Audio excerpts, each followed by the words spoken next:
Una ventana al pasado. Ciro el Grande. Datos generales.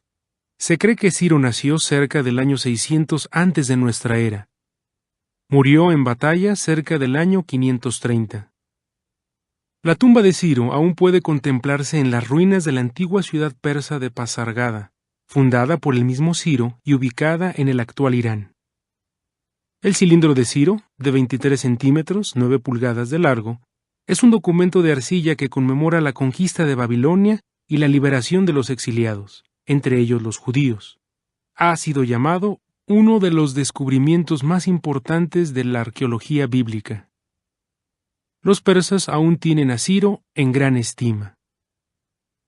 La noche del 5 de octubre del año 539 antes de nuestra era, según nuestro calendario, sucedió lo imposible. La capital del imperio babilonio cayó en manos enemigas. Esa noche decisiva, el rey persa Ciro el Grande, a la cabeza de las fuerzas de Media y Persia, tomó la ciudad de Babilonia. Su estrategia fue brillante. La estrategia de Ciro. Según el libro Ancient World Leaders, Cyrus the Great, cuando Ciro se propuso conquistar Babilonia, la ciudad ya era la más importante de Oriente Medio y probablemente del mundo entero. El río Éufrates la atravesaba de lado a lado y llenaba los fosos que rodeaban sus enormes murallas. Con ese complejo sistema de defensa, la ciudad parecía impenetrable. Río arriba, los hombres de Ciro desviaron el Éufrates para bajar el nivel de las aguas en la ciudad. Entonces, los soldados cruzaron a pie el río, entraron por las puertas de la ciudad, que habían quedado abiertas, y tomaron Babilonia sin encontrar apenas resistencia. Según los historiadores griegos Heródoto y Jenofonte, los babilonios se sentían tan seguros que muchos estaban de fiesta la noche del ataque, incluido el rey. Con esta conquista, Ciro cumplió varias profecías bíblicas sorprendentes. La siguiente es información suplementaria. La escritura en la pared. La noche en que Ciro atacó por sorpresa a Babilonia, el rey Belsasar estaba celebrando una fiesta con 1000 de sus grandes. De pronto apareció milagrosamente una mano.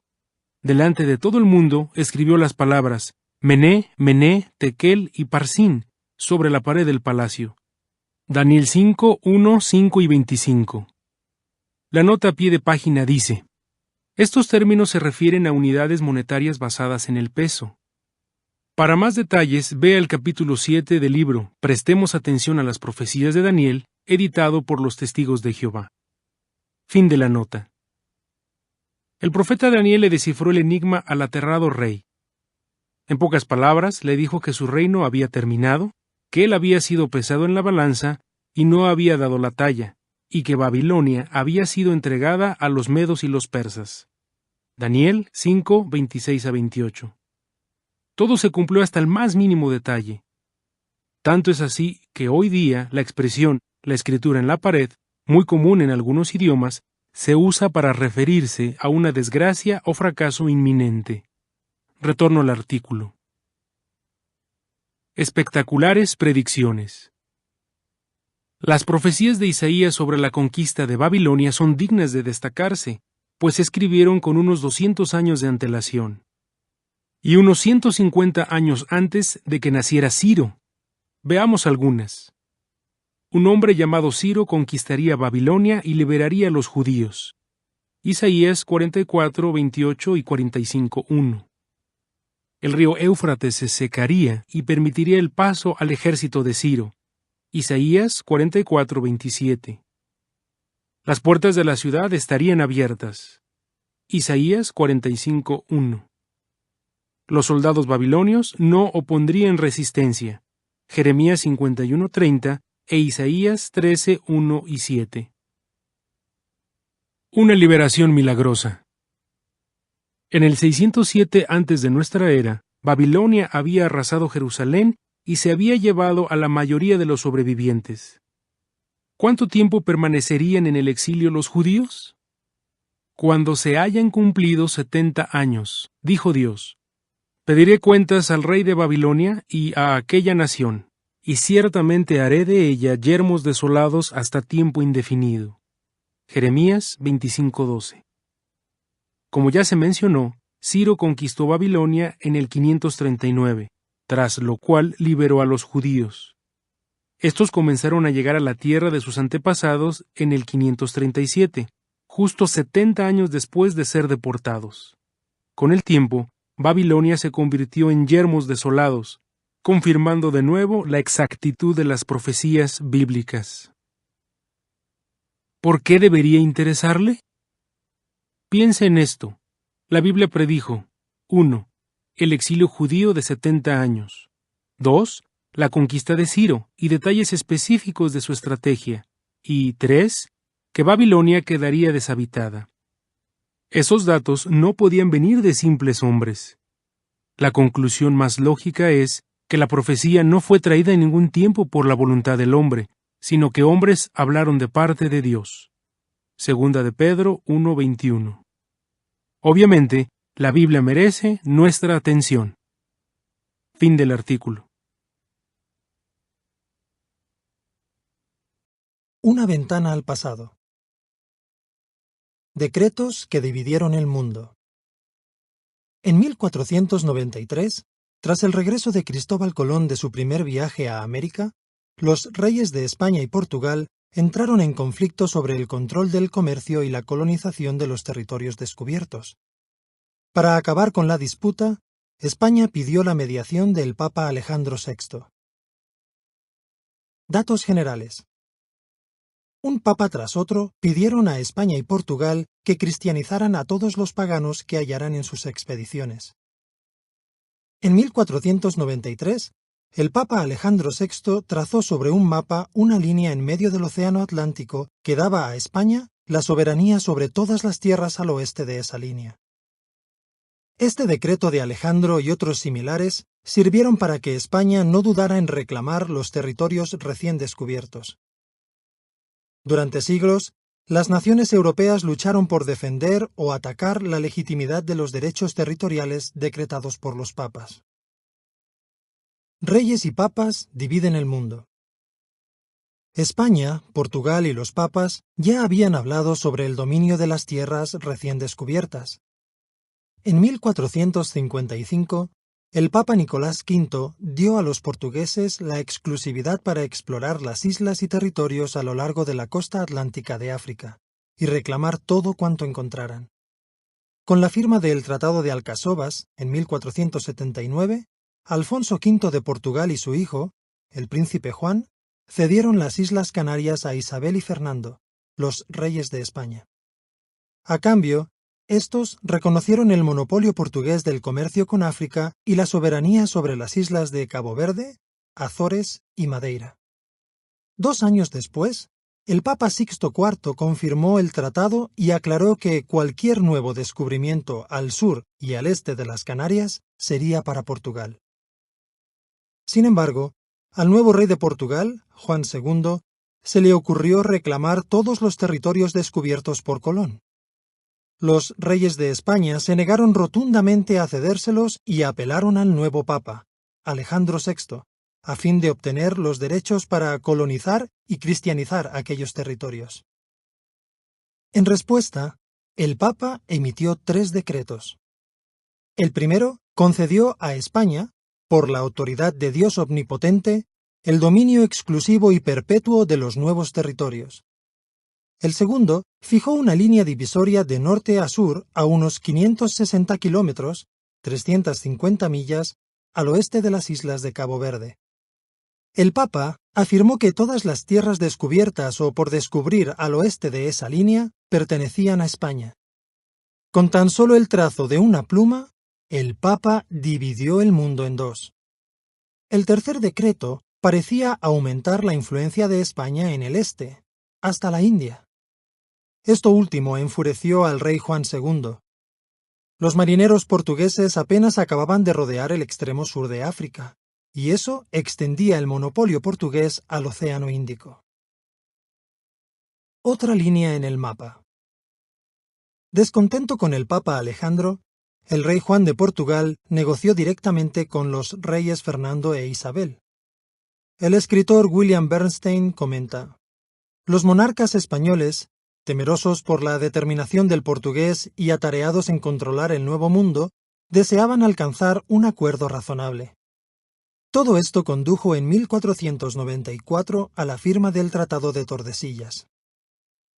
Lo firmado en la villa española de Tordesillas mantenía la línea norte-sur marcada por el Papa Alejandro, pero la desplazó al oeste 1.480 kilómetros más, 920 millas. Se suponía que toda África y Asia ahora pertenecían a Portugal, y el Nuevo Mundo a España. Este desplazamiento de la línea hacia el oeste daría a Portugal acceso a parte de un territorio aún por descubrir, y que hoy conocemos como Brasil. Estos decretos, que autorizaron a España y Portugal a tomar posesión y defender los territorios descubiertos, también sirvieron para justificar terribles masacres. Estas decisiones no solo pasaron por alto los derechos de las gentes de aquellas tierras, quienes fueron sometidas y explotadas, sino que también dieron paso a siglos de disputas internacionales por el poder marítimo. La siguiente es información suplementaria. La arrogancia de Occidente. El escritor Barnaby Rogerson comenta: la idea de que un papa de Roma reparta continentes enteros para el provecho de dos pequeños reinos de Europa nos parece hoy día increíble y un ejemplo sobresaliente de arrogancia. Rogerson añade que ese decreto papal puede considerarse el detonante de la crueldad que caracterizó a todos los imperios coloniales que surgieron después. Fin del artículo. La Atalaya, 15 de abril de 2014. Edición en lenguaje sencillo. El siguiente artículo se estudiará durante la semana del 2 al 8 de junio. Imitemos la fe de Moisés. Texto temático. Por fe Moisés, ya crecido, rehusó ser llamado hijo de la hija de Faraón. Hebreos 11:24. ¿Qué ha aprendido del ejemplo de Moisés? ¿Por qué es importante tomar decisiones pensando en la vida eterna? ¿Cómo nos ayuda Jehová a hacer el trabajo que nos da? ¿Por qué debemos tener presente la recompensa que Dios nos ha prometido? Párrafos 1 y 2. Pregunta A. ¿Qué decisión tomó Moisés cuando tenía 40 años? Pregunta B. ¿Por qué decidió Moisés convertirse en un esclavo? Moisés sabía que en Egipto podría vivir una vida muy buena. Había sido adoptado por la hija del rey. Conocía las casas grandes y bonitas que tenían los ricos. Además, había aprendido toda la sabiduría de los egipcios. Esto significa que seguramente sabía de astronomía, matemáticas, construcción y otras ciencias. Hechos 7:22. Si quisiera, podría tener mucho dinero, poder y privilegios. Un egipcio común y corriente nunca podría tener tantas cosas como él. Aún así, cuando tenía 40 años, Moisés tomó una decisión que el rey de Egipto y su familia seguramente no comprendieron. Decidió renunciar a su futuro en Egipto. ¿Fue para convertirse en un egipcio como los demás? No. En realidad fue para convertirse en un esclavo. ¿Por qué decidió eso? Porque tenía mucha fe en Dios.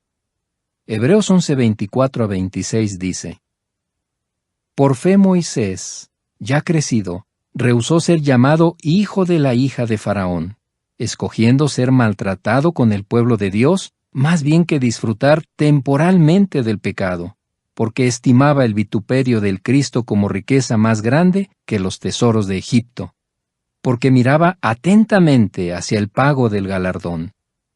Tenía tanta fe que era como si pudiera ver a Dios con sus propios ojos, aunque Él es invisible. Moisés estaba convencido de que Dios existe y de que siempre cumple sus promesas. Párrafo 3 pregunta: ¿qué 3 preguntas vamos a responder? Igual que Moisés, debemos ver la vida con los ojos de la fe. En vez de enfocarnos en las cosas que nos ofrece el mundo, debemos tener fe en que Jehová existe y en que siempre cumple sus promesas. ¿Cómo podemos tener una fe más fuerte? Para saberlo, vamos a estudiar lo que dice Hebreos 11, 24 a 26. En este artículo responderemos 3 preguntas sobre Moisés. ¿Cómo le ayudó su fe a no desear las cosas de este mundo? ¿Cómo le ayudó a valorar el honor de trabajar para Jehová? ¿Y por qué Moisés miraba atentamente hacia el pago del galardón? No deseó las cosas de este mundo. Párrafo 4. Pregunta: ¿qué comprendió Moisés sobre el pecado? Con los ojos de la fe, Moisés comprendió que quienes hacen cosas malas nunca disfrutan por mucho tiempo del pecado. En su época, seguro que muchas personas no pensaban como él. ¿Por qué? Porque veían que Egipto era el país más poderoso del mundo, aunque estaba lleno de cosas malas como la idolatría y el espiritismo. En cambio, los que servían a Jehová eran esclavos y sufrían mucho. Pero Moisés sabía que Dios podía cambiar esa situación. Aunque las personas malas hacían lo que querían y parecían tener éxito, Moisés sabía que al final serían destruidas.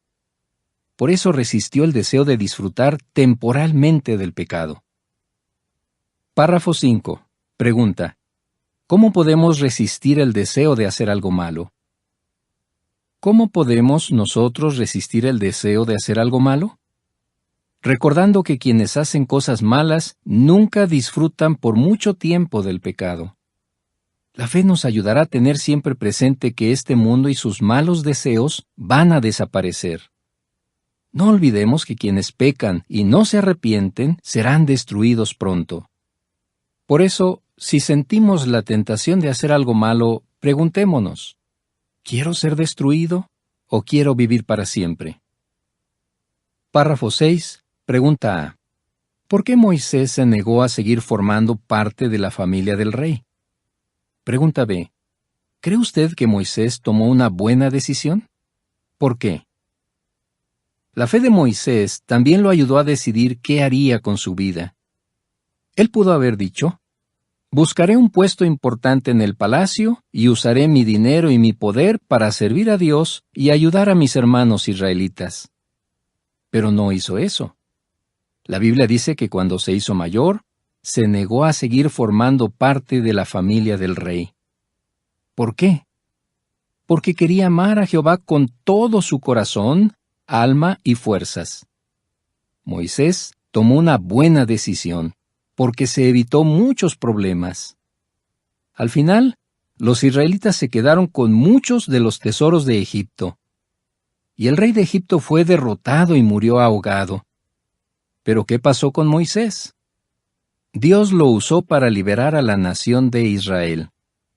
Sin duda, Moisés tuvo mucho éxito en la vida.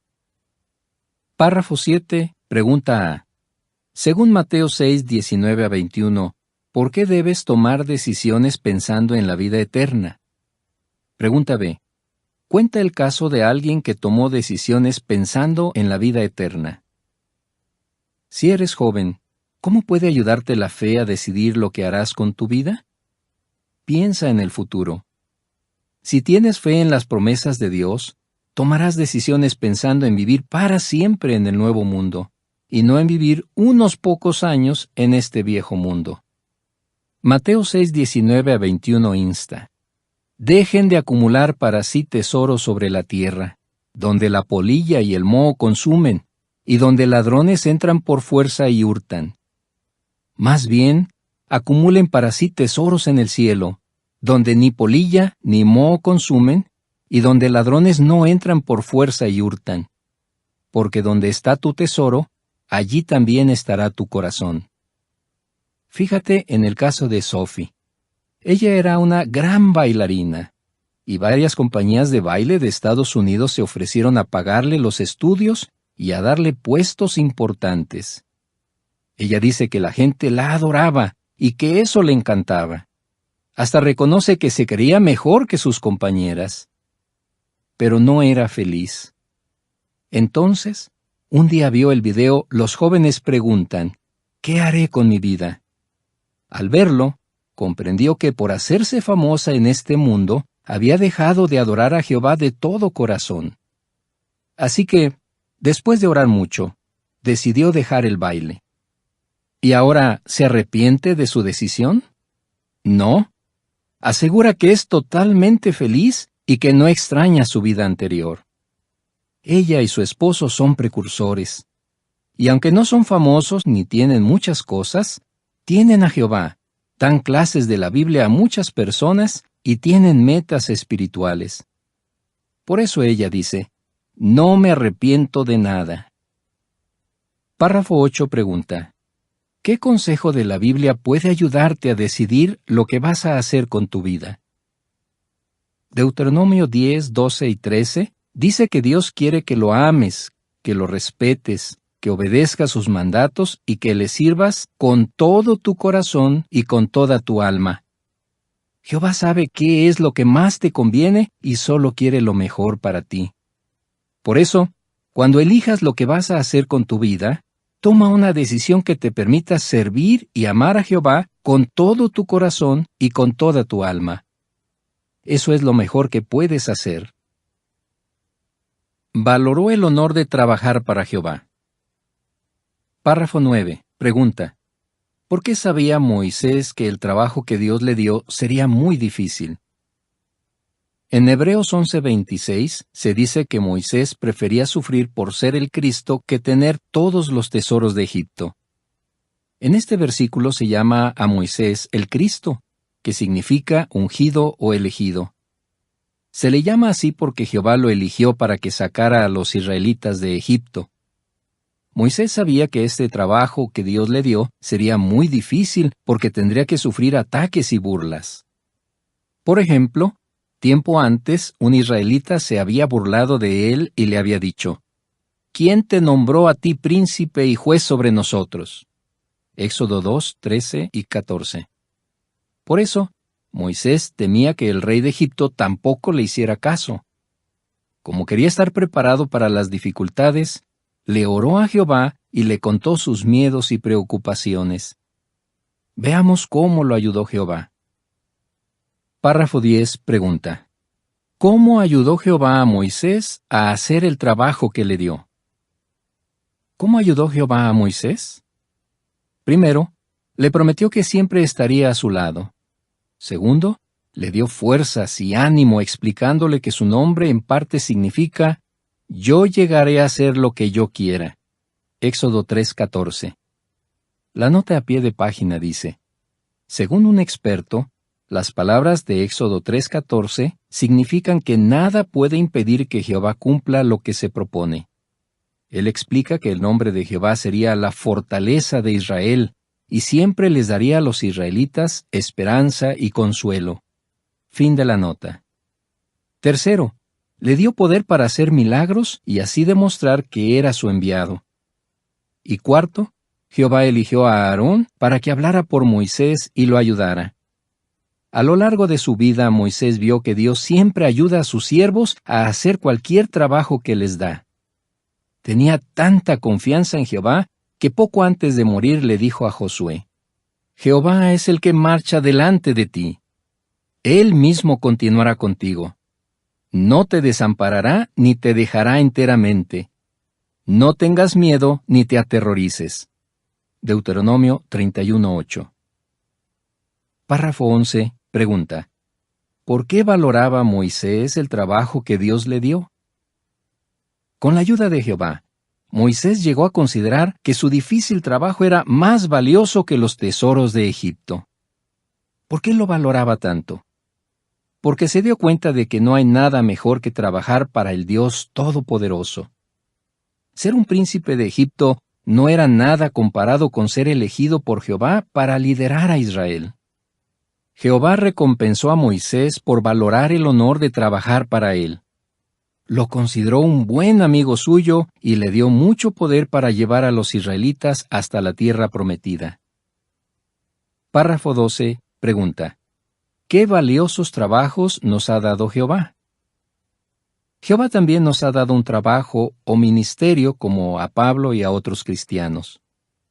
1 Timoteo 1:12-14 menciona, «Estoy agradecido a Cristo Jesús nuestro Señor, que me impartió poder, porque me consideró fiel y me asignó a un ministerio, aunque antes era blasfemo y perseguidor y hombre insolente. No obstante, se me mostró misericordia, porque era ignorante y obré con falta de fe.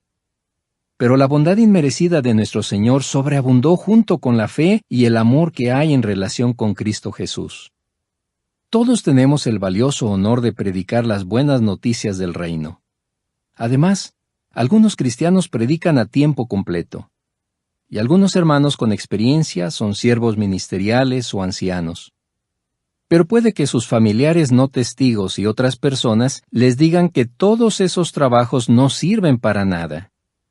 Puede que hasta los critiquen por los sacrificios que hacen por Jehová. ¿Le ha pasado eso a usted? No permita que eso lo desanime. Si se desanima, podría llegar a pensar que no vale la pena esforzarse o que no puede hacer el trabajo que Dios le ha dado. Pero si ya está desanimado, ¿cómo puede ayudarle la fe? Párrafo 13 pregunta: ¿cómo nos ayuda Jehová a cumplir con los trabajos que nos da? Si se ha desanimado y cree que no puede hacer el trabajo que Dios le ha dado, pídale ayuda y tenga fe en que Él lo ayudará. Cuéntele sus miedos y sus preocupaciones. Recuerde que Él le dio ese trabajo, así que Él le ayudará a hacerlo. ¿Cómo? De la misma forma como ayudó a Moisés. Primero, Jehová promete darle fuerzas, ayudarlo y protegerlo como si lo llevara agarrado con su mano derecha. Segundo, le recuerda que Él siempre cumple sus promesas. Dios asegura que todo lo que se propone, lo hace. Tercero, le da un poder que va más allá de lo normal para que pueda hacer lo que Él le pide. Segunda a los Corintios 4:7. Y cuarto, le da millones de hermanos fieles en todo el mundo que lo animarán para que pueda aguantar. Cuando vea que Jehová le da lo que necesita para hacer el trabajo que le da, su fe en Él se hará más fuerte. Y entonces verá que el honor de servir a Dios vale muchísimo más que cualquier cosa que el mundo le ofrezca. Miraba atentamente hacia el pago del galardón. Párrafo 14. Pregunta: ¿por qué estaba seguro Moisés de que iba a recibir su recompensa? La Biblia dice que Moisés miraba atentamente hacia el pago del galardón. Es decir, él siempre tenía presente la recompensa que Dios le había prometido. Hebreos 11:26. Moisés no sabía muchas cosas sobre el futuro, pero tomó sus decisiones guiándose por las cosas que sí sabía. Por ejemplo, al igual que su antepasado Abraham, Moisés estaba seguro de que Jehová puede resucitar a los muertos. Claro, Moisés no sabía exactamente cómo cumpliría Jehová todas sus promesas, pero estaba seguro de que lo haría. ¿Por qué? Porque tenía mucha fe en Jehová. Tenía tanta fe que era como si ya pudiera ver la recompensa que le esperaba. Por eso nunca pensó que había desperdiciado su vida pasando 40 años como fugitivo y 40 años en el desierto. Párrafos 15 y 16. Pregunta A. Si vemos con claridad la recompensa que Dios nos ha prometido, ¿qué haremos? Pregunta B. ¿Qué es lo que más desea ver cuando viva bajo el gobierno de Dios? ¿Y usted? ¿También tiene tanta fe que es como si ya pudiera ver la recompensa que Dios le ha prometido?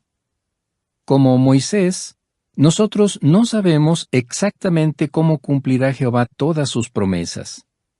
Por ejemplo, no sabemos cuándo comenzará la gran tribulación. Aún así, sabemos mucho más que Moisés sobre el futuro paraíso. Jehová nos ha hecho muchas promesas sobre cómo será la vida cuando vivamos bajo su gobierno. Por eso podemos mirar atentamente hacia ese nuevo mundo y ver con claridad cómo será. Y si vemos con claridad la recompensa que Dios nos ha prometido, haremos todo lo que podamos por el reino. ¿Por qué? Pongamos una comparación. Suponga que quiere comprar una casa. Si no tiene una idea clara de cómo es, ¿verdad que no gastaría sus ahorros para comprarla? De modo parecido, si no vemos las promesas de Dios como algo real, tampoco haremos sacrificios por el reino. Pero si tenemos fe, seremos capaces de ver con claridad cómo será la vida cuando vivamos bajo el gobierno de Dios. Para ver con claridad cómo será la vida bajo el gobierno de Dios, usted debe mirar atentamente hacia el paraíso, o sea, imaginarse que usted está allí. Por ejemplo, cuando lea sobre personajes de la Biblia que vivieron antes de Jesús, imagine lo que le gustaría preguntarles cuando resuciten. Imagine lo que ellos le preguntarán a usted sobre los últimos días. Imagine la emoción de conocer a familiares que vivieron hace cientos de años y enseñarles todo lo que Dios ha hecho por ellos. Imagine lo bonito que será vivir en una tierra en paz, observar a los animales salvajes y conocerlos mejor. Imagine lo cerca que se sentirá de Jehová al ir convirtiéndose en un ser perfecto. Párrafo 17 pregunta: si vemos con claridad nuestra recompensa, ¿qué podremos hacer? Si vemos con claridad la recompensa que recibiremos en el futuro, podremos aguantar las dificultades, ser felices y tomar buenas decisiones. Pablo les dijo a los cristianos ungidos: si esperamos lo que no vemos, seguimos aguardándolo con aguante. Romanos 8:25. Pero estas palabras no solo las pueden decir los ungidos, también las pueden decir los cristianos que esperan vivir para siempre en la tierra. Quienes vivimos hoy en la tierra todavía no hemos recibido nuestra recompensa, pero la esperamos con paciencia porque tenemos mucha fe. Como Moisés, no pensamos que los años que pasamos sirviendo a Jehová son una pérdida de tiempo.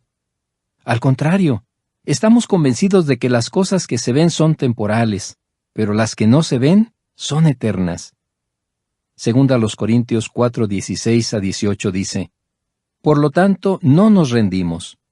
Más bien, aunque el hombre que somos exteriormente se vaya desgastando, ciertamente el hombre que somos interiormente va renovándose de día en día. Porque aunque la tribulación es momentánea y liviana, obra para nosotros una gloria que es de más y más sobrepujante peso y es eterna. Mientras tenemos los ojos fijos no en las cosas que se ven, sino en las que no se ven. Porque las cosas que se ven son temporales, pero las que no se ven son eternas. Párrafos 18 y 19. Pregunta A: ¿por qué debemos luchar para mantener fuerte nuestra fe? Pregunta B: ¿qué veremos en el próximo artículo? La fe nos permite ver cosas que son reales pero que no podemos ver con los ojos. Quienes no tienen los ojos de la fe no comprenden que servir a Jehová es algo muy valioso. Para ellos, servir a Dios no es un honor, sino una tontería. Nosotros tenemos la esperanza de vivir para siempre y ver la resurrección.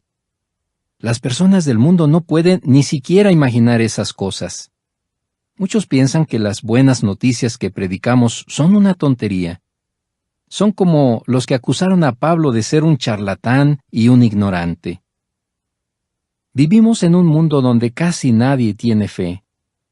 Por eso, luche para mantener fuerte su fe. Pídale a Jehová que su fe no se debilite.